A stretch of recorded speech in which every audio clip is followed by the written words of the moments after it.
Paz do Senhor, queridos. Nesse momento, nós somos eternamente gratos ao Senhor por esta oportunidade e nós vamos ministrar a lição de número 12, que tem como título Jesus, o homem perfeito. É uma lição muito interessante, onde nós podemos tirar algumas dúvidas. E durante esta lição, durante essa aula, nós poderemos responder algumas questões. Jesus foi homem?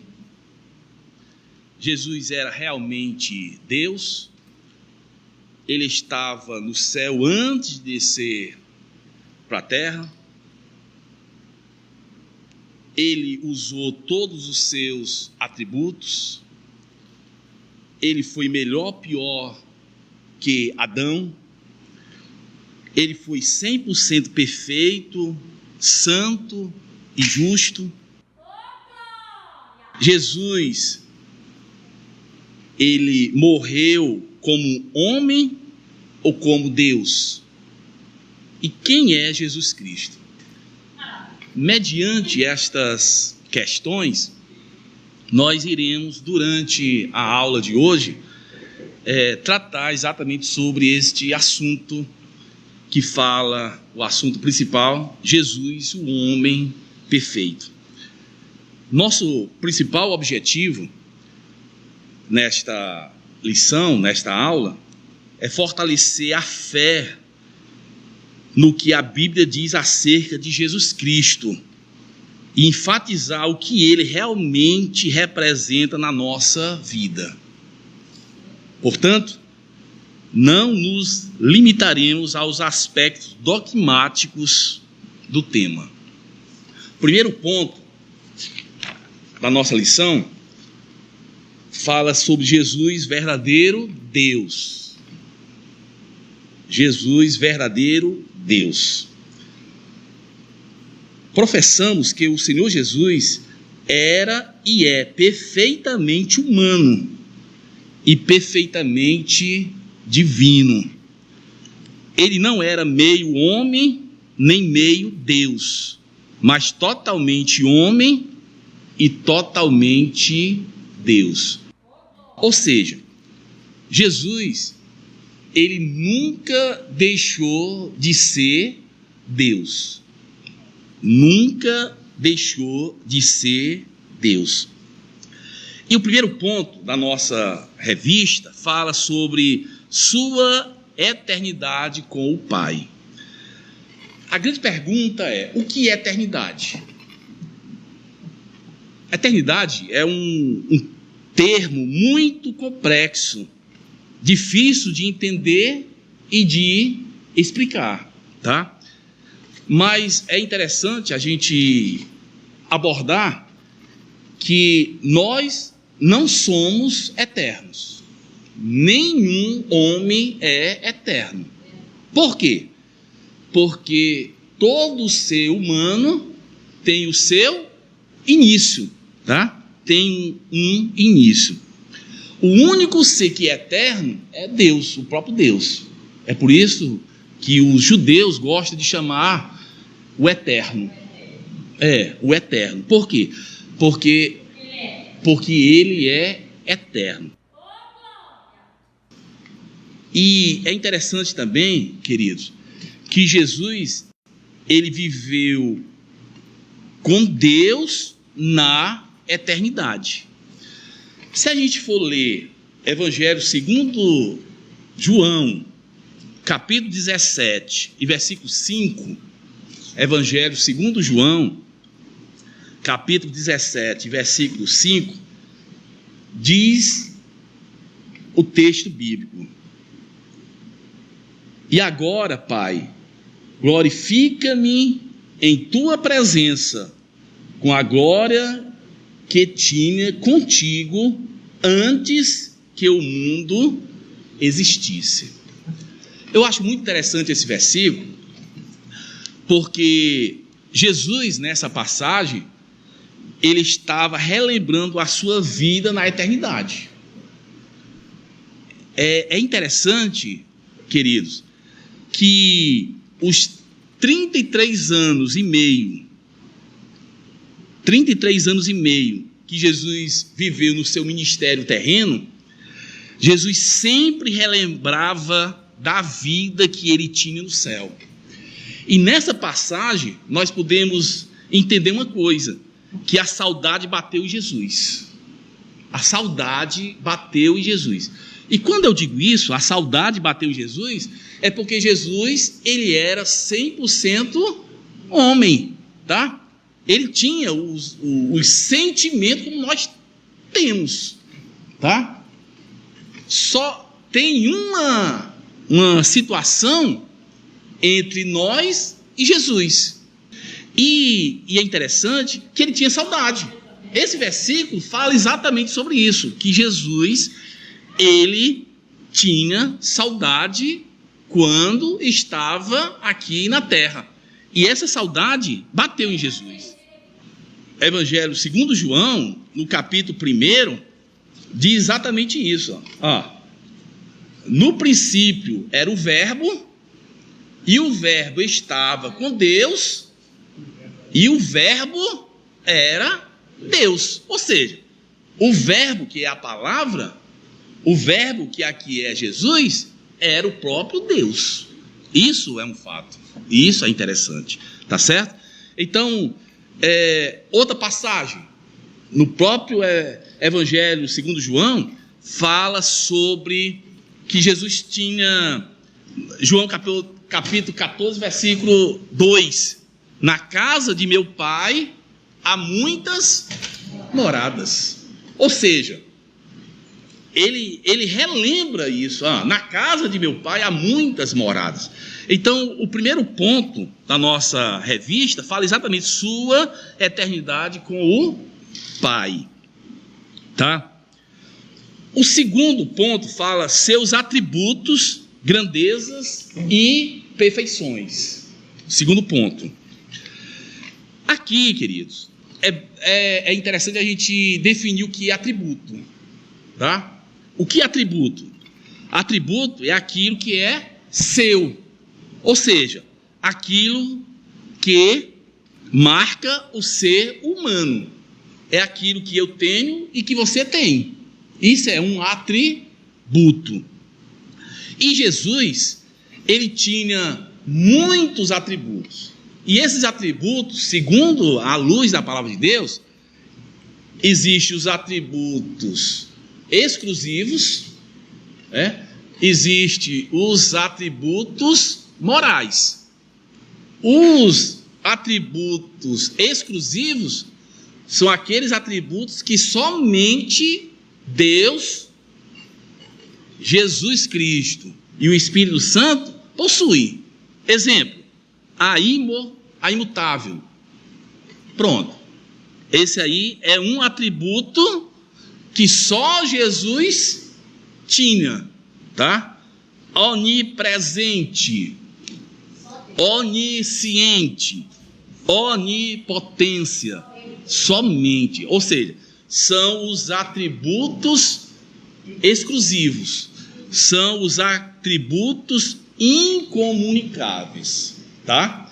Agora, interessante que o nosso comentarista, pastor Claudionor de Andrade, ele usa um atributo que dificilmente nós percebemos, que é o atributo da vida. Pronto, também é um atributo.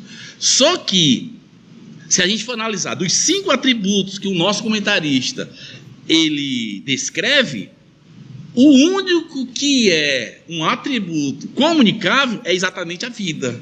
Por quê? Porque este é um atributo também do homem. Tá? É interessante que normalmente a gente fala: rapaz, você salvou minha vida. Você salvou a minha vida. Então, é um atributo comunicável que existe tanto Jesus, como o ser humano, o homem, tá certo? Então, existem outros atributos, existe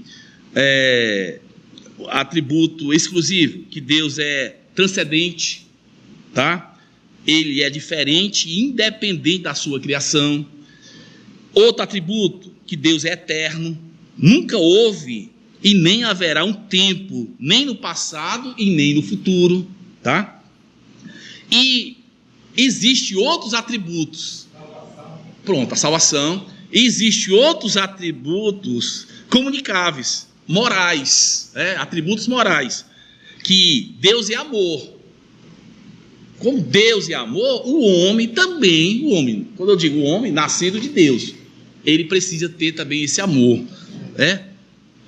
Deus é misericordioso. Quem é nascido de novo, nascido de Deus, também tem a misericórdia, tá? Outro atributo, paciente, é outro atributo moral que Jesus tinha quando esteve aqui na terra, como também os seres humanos, tá bom? Então, esses são os seus atributos, grandezas e perfeições. O terceiro ponto fala exatamente: esvaziou-se de sua glória, mas não de sua divindade. Querido, esse tópico é um tópico muito interessante, que a gente precisa entender o que Paulo falou na sua carta em Filipenses, capítulo 2. É bom a gente ler essa passagem. Filipenses, capítulo de número 2 e versículo de número 6. Diz assim, que sendo em forma de Deus, Filipenses capítulo 2 e versículo 6, que sendo em forma de Deus, não teve por usurpação ser igual a Deus, mas a si mesmo se esvaziou, tomando a forma de servo, fazendo-se semelhante aos homens, e achando na forma de homem, humilhou-se a si mesmo, sendo obediente até a morte, e morte de cruz. Pronto. Esse é uma revelação divina que está baseado na Bíblia Sagrada, tá? E quando a gente fala esvaziou-se de sua glória, mas não de sua divindade, é interessante a gente entender uma coisa. Primeiro, que Jesus ele desceu aqui na terra, mas não deixa de ser Deus, sabe? Eu acho isso muito interessante. Ou seja, quando Jesus ele desce aqui na terra, mas ele não deixa de ser Deus. Ou seja, na nossa lição nós falamos que Jesus é 100% Deus e 100% homem. Ou seja, Jesus é completamente Deus e completamente homem. Agora é interessante a gente entender uma coisa, que Jesus haveria essa possibilidade de perder alguns privilégios. Isso aqui a gente encontra no texto que nós lemos, Filipenses capítulo 2, tá? Ele perde alguns privilégios, tá? Ou seja, ele abre mão de algumas prerrogativas, de alguns privilégios que ele tinha, mas ele não perdeu a sua divindade, tá certo? Eu acho isso de suma importância, querido. A divindade, a santidade. Jesus, desde da infância até a sua morte e ressurreição, ele teve a sua santidade completa. Outra, a pureza e a honestidade. Então, esses atributos, a santidade, a pureza, a honestidade e outros atributos, demonstram de ele ser um ser divino. Tá? De ele ser um ser divino. Mas é interessante que esvaziou-se da sua glória, mas de uma forma que ele abriu mão. Dá um exemplo aqui, querido. A onipresença. Quando Jesus esteve aqui na terra, no seu ministério terreno, Jesus ele não ocupava mais de 2 lugares. Né? Ele não ocupava mais de 2 lugares ao mesmo tempo. Ou seja, ele abriu mão.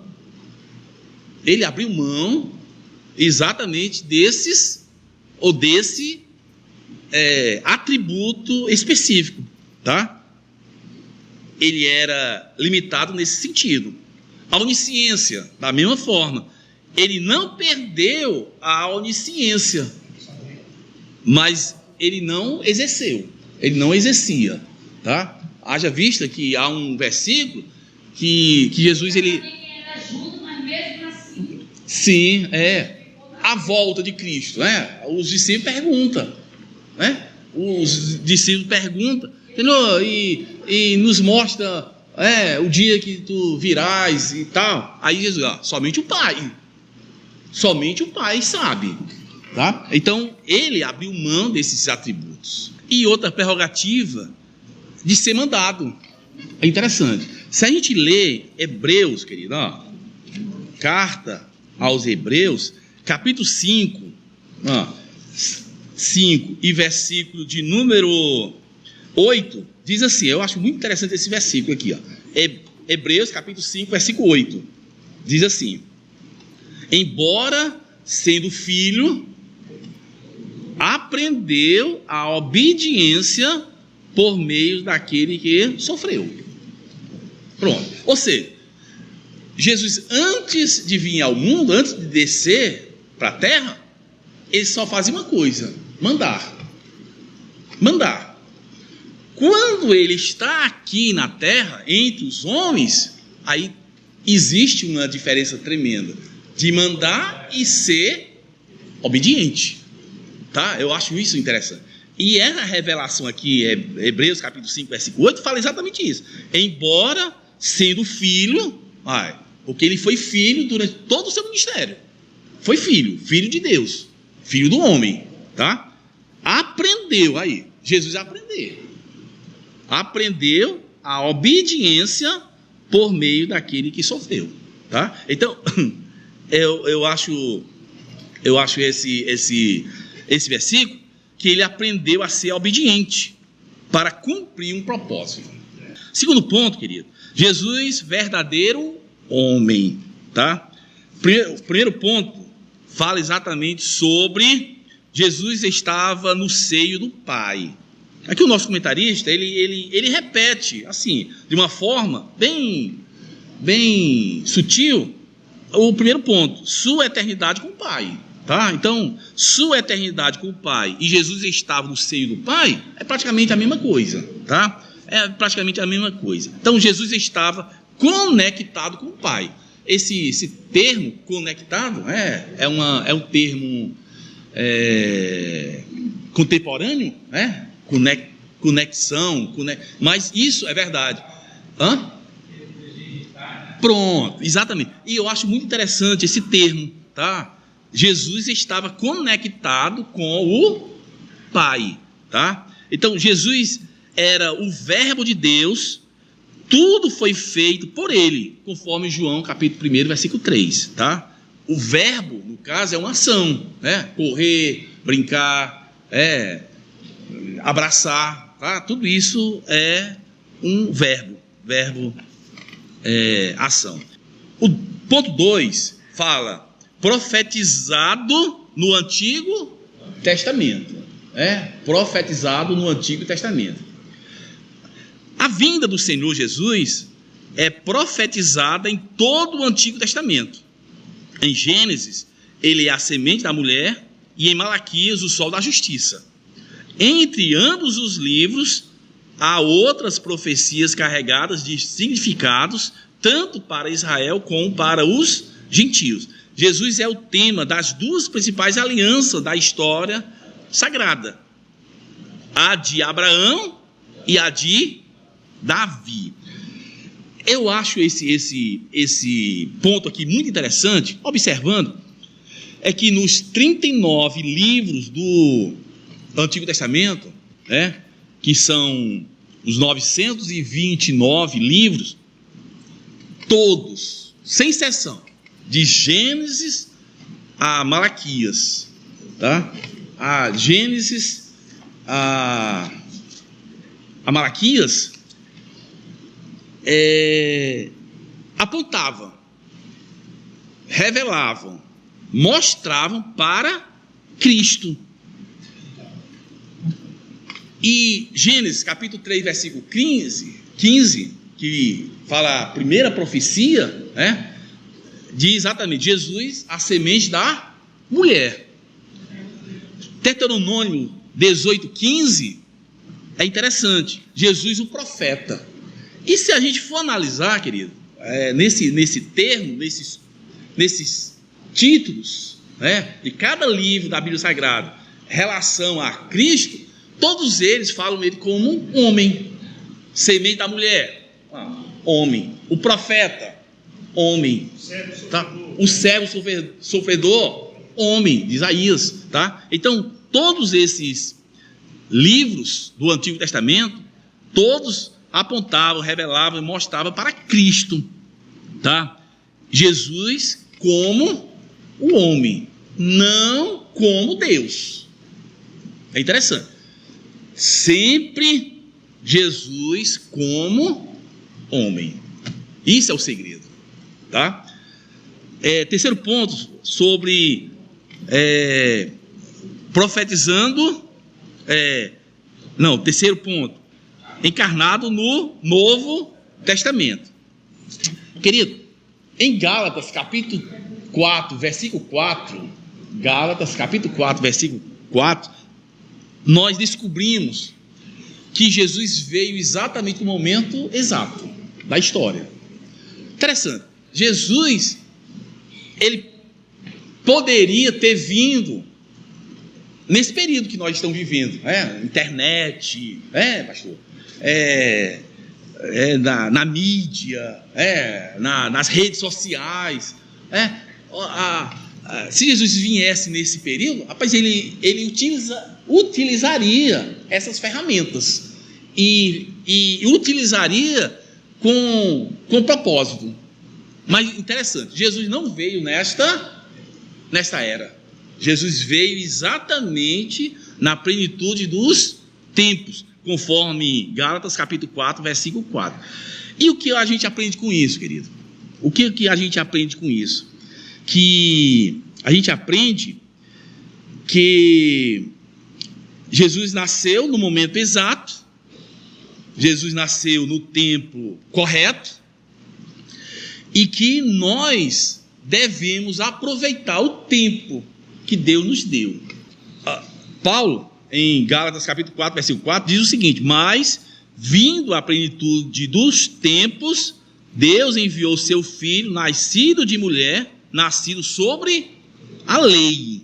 Pronto, foi o tempo exato, querido. Foi o tempo exato. Jesus veio exatamente no momento exato para cumprir seu propósito. Ponto final. Tá certo? O quarto ponto fala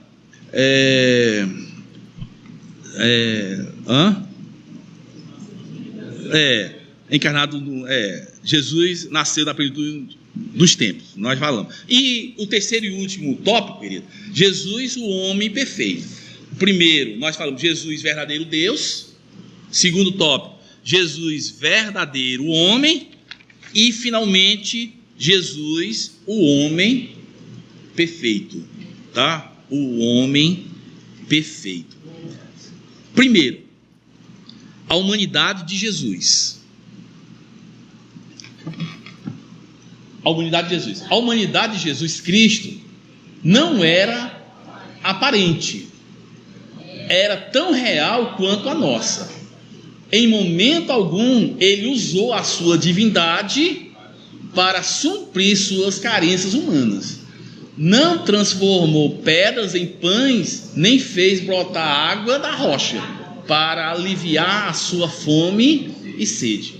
Todo milagre que ele realizou foi em favor dos que os procuravam. Eu acho muito importante, querido, porque nunca houve e nunca haverá um homem como Cristo. Jesus, ele é singular. Pode haver César, Virgílio, Sócrates e tantos outros, mas Jesus, o Cristo, é somente ele e mais ninguém. Então, em todos os seus aspectos, querido, Jesus ele é singular em todos os seus aspectos.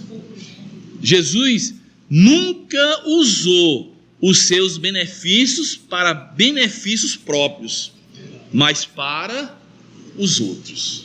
Eu acho isso interessante. Jesus nunca quis se beneficiar dos seus atributos, mas sempre quis alcançar vidas. Sempre ele quis beneficiar o outro, o seu semelhante, outra pessoa. É por isso que nós amamos Cristo. É por isso que nós amamos a Cristo, porque ele é singular. Ele é singular, tá?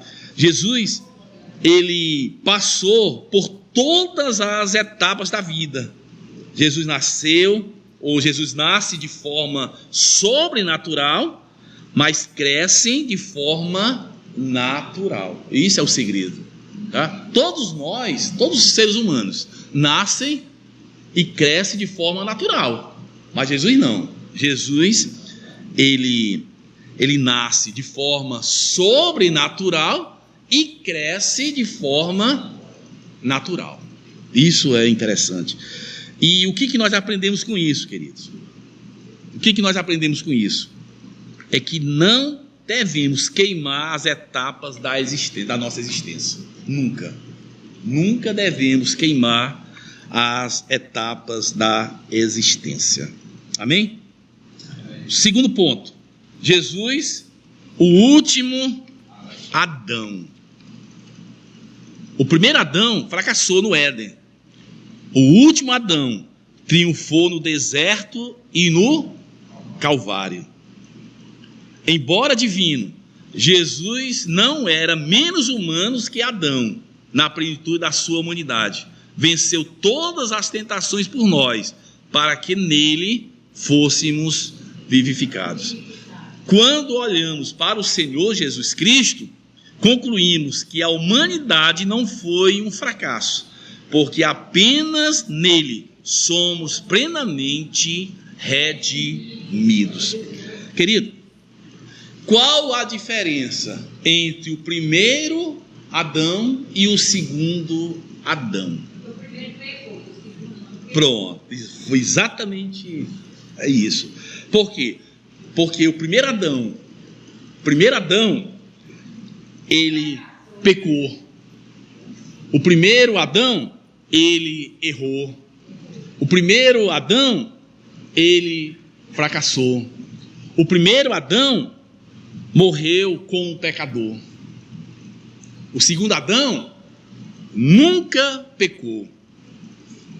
O segundo Adão nunca errou. O segundo Adão nunca fracassou. E o segundo Adão morreu como homem. Morreu como homem. E interessante a gente abordar que a gente sempre diz, a Bíblia diz que Jesus, ele é filho de Deus e Jesus é filho do homem. Por que Jesus é filho de Deus? Jesus é filho de Deus porque ele teve pai e não teve mãe. Jesus, como filho de Deus, teve mãe, mas não teve pai. Esse é o segredo. Filho de Deus e filho do homem. E para nós terminarmos, querida, essa lição, terceiro ponto, a perfeição espiritual e moral de Jesus, tá?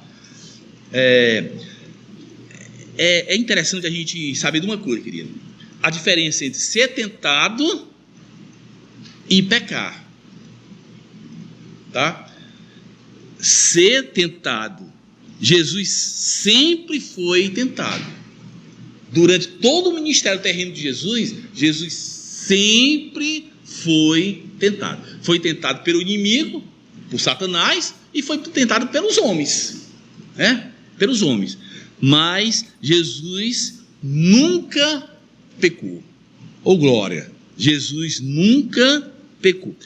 A Bíblia até diz, queridos, que Jesus foi tentado em tudo, sabe? Se for para a gente analisar, pensar, Jesus foi tentado até no sexo. Em tudo, a Bíblia diz em tudo.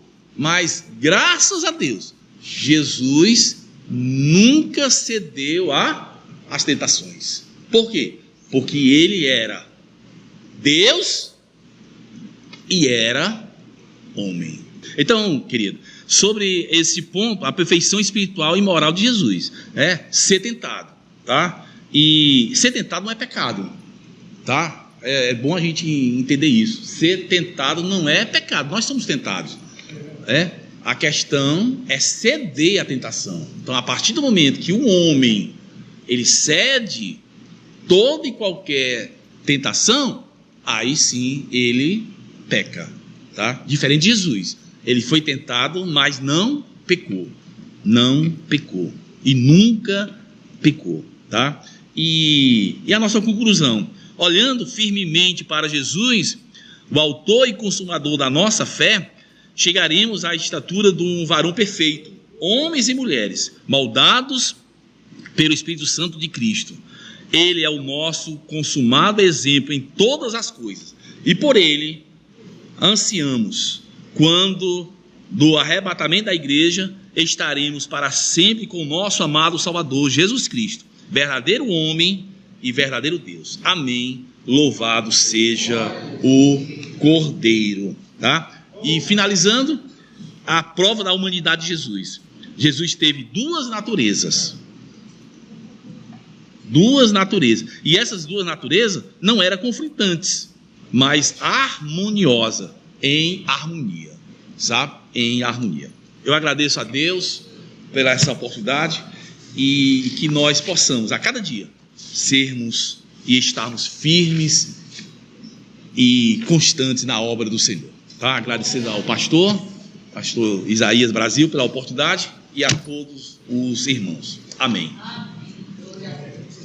Agradecemos ao Senhor pela palavra, né, da Escola Bíblica Dominical, uma doutrina da igreja, uma doutrina muito importante, que tem muitas religiões por aí que insinuam que Jesus não era homem, era apenas espírito. Mas a Bíblia Sagrada nos diz que aquele que nega que Jesus veio em carne é do maligno. Então nós cremos que Jesus veio em carne, ele era 100% homem e 100% Deus. Agradecemos ao irmão Pedro e agradecemos a todos os irmãos que estão aqui nos ajudando para fazer esta filmagem. Também, queridos, queremos aproveitar a oportunidade para pedir aos irmãos que essa semana é a semana da nossa Santa Ceia. Então, nós vamos nos reunir no decorrer dessa semana. Por exemplo, quinta-feira, nós vamos estar aqui do lado, né? E os irmãos que vierem, os obreiros, principalmente, nós iremos dar ceia aos nossos obreiros, juntamente com suas esposas, isso na quinta-feira. Na sexta-feira, nós iremos fazer um jejum e uma oração, clamor pela nossa nação, pelo nosso Brasil, para Deus derrubar essa tempestade, né, irmão? Acalmar esse vento que tem tirado a paz de muita gente, inclusive dos crentes. Isso é a minha preocupação, que a nossa paz não é para ser mexida com um simples vírus desse aí. Não, irmão. A nossa paz, a nossa tranquilidade não é para ser mexida com isso. Porque a nossa paz não está nessas coisas, a nossa paz está em Cristo. Ele é o autor da nossa fé, é Ele que nos dá a paz e nós devemos estar tranquilos com isso. Mas nós vamos orar pelos crentes, orar para aqueles que não são crentes, orar pelos que estão bem, orar pelos que estão doentes, para que Deus tenha misericórdia, né? Isso na sexta-feira. Nós vamos fazer um jejum, toda a igreja, nós convocamos a fazer um jejum, cada um nas suas casas, não vai ter nada aqui na igreja, cada um nas suas casas fazendo um momento de jejum e de oração com a sua família, isso na sexta. No sábado, querido, nós vamos abrir a nossa igreja aqui na lateral, certo? A partir das 9h da manhã. Nós iremos ficar aqui até o meio-dia. Para quê? Isso no sábado. Para quê? Para dar ceia aos irmãos que vão vindo, para não ter aglomeração de pessoa. Então, nós vamos ficar aqui até meio-dia, depois nós retornaremos para cá às 2h da tarde e vamos ficar aqui até 6h da noite, também para servir a ceia dos irmãos de forma individual. Quem procure se adaptar nesse horário e venha, e fique vindo. No domingo, nós vamos fazer a mesma coisa. Nós vamos estar aqui às 9h da manhã e nós vamos ficar aqui até o meio-dia para também distribuir a ceia dos irmãos. E retornaremos também às 2h da tarde. Ficaremos aqui até as 5h para continuar a ceia dos irmãos. Também, irmãos, para receber os dízimos e as ofertas que devemos trazer para a manutenção da obra do Senhor. Também lembramos os irmãos do quilozinho do amor. Nós temos muitos irmãos necessitados na igreja. Muitos irmãos que trabalham por conta própria estão parados, irmãos. E nós precisamos, como igreja, não esquecer dos nossos irmãos que são carentes. Não, irmão. Fez a sua feira, traga um quilozinho de alimento para ajudar aquele irmão que não tem, aquela pessoa que não tem. Faça isso. Com certeza não vai faltar na sua mesa nada. Nada vai faltar, porque o Deus que dá é o Deus que multiplica. Glória a Jesus. Amém, irmãos? Então não esqueça, traga um quilozinho de alimento em nome de Jesus. E eu agradeço a Deus mais uma vez. Continuemos em oração, clamando ao Senhor, para que logo, tudo volte ao normal, tudo volte a estar como era e possamos estar reunidos de novo para a glória do nome do Senhor. Muito obrigado, Deus abençoe e a paz do Senhor. Vamos orar, Senhor, nosso Deus e nosso Pai. Queremos neste momento de oração te agradecer, Senhor, por estarmos aqui ouvindo a Tua palavra. Queremos te agradecer, Senhor, pelas famílias desta congregação. Abençoa o Teu povo, Deus, abençoa os nossos lares, acampa os Teus anjos, Senhor, Senhor, na nossa casa, para que nenhum mal entre em nossa casa, Senhor querido. Também te pedimos a Tua bênção pelos nossos irmãos, Pai, que não estão trabalhando, estão parados, Senhor, dá a condição, Senhor, necessária, para que cada um possa se manter, Deus, em nome de Jesus, e que possamos, Senhor, aleluia, com o coração aberto, com o coração alegre, também trazer à Tua casa, Senhor, o nosso quilo do amor, devolver o dízimo que é Teu, trazer a oferta, Senhor, para a manutenção da Tua obra, Deus, para que possamos ajudar os carentes da Tua casa.